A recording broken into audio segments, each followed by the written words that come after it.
Meaning of hymn. Hymn. Hymn. Hymn. Hymn.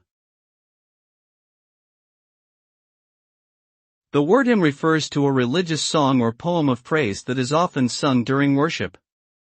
It is typically performed in a reverent and solemn manner and is designed to uplift the spirits of those who hear it. Hymns can be found in many different religious traditions and are often used as a way to express devotion, gratitude, and reverence for a higher power. They may also be used to promote feelings of community and togetherness among those who share a common faith. Overall, hymns are an important part of many religious practices and can serve as a source of comfort and inspiration for believers.